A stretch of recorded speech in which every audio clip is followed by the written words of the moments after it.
Hi అండి, అందరు ఎలా ఉన్నారు? Welcome to my channel. Today recipe వచ్చేసి Telangana style mutton curry.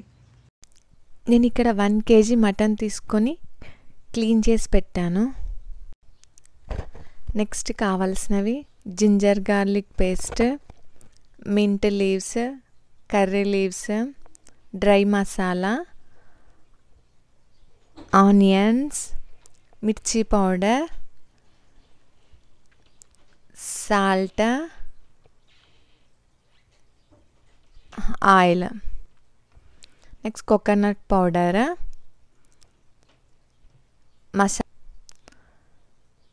Coriander leaves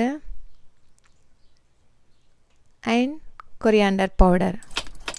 cooker తీసుకోవాలి, అందులో 3 tablespoons oil, dry masala and onions and mint leaves, curry leaves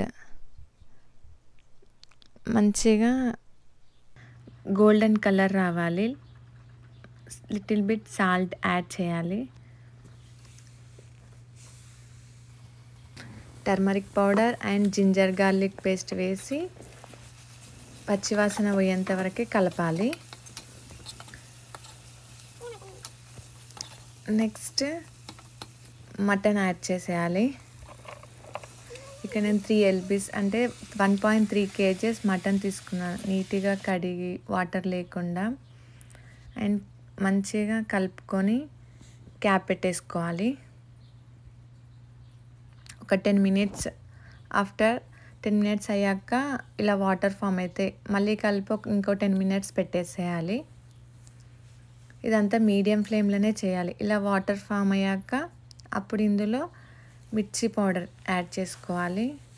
next salt add చేసి మంచిగా కలుపుకోవాలి, ముక్కకు మంచిగా పట్టేలాగా.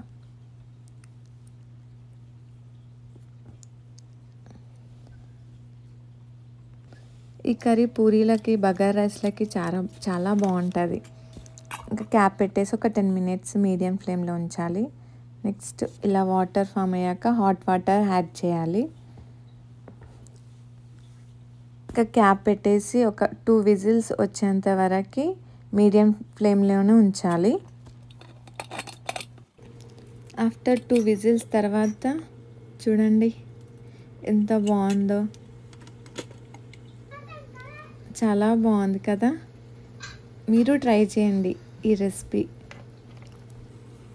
ఇప్పుడు మళ్ళీ ఫ్లేమ్ ఆన్ చేసి ఒక 10 minutes తర్వాత కోకోనట్ పౌడర్ యాడ్ చేయాలి. Next garam masala and coriander powder add చేసుకొని కలుపుకోవాలి.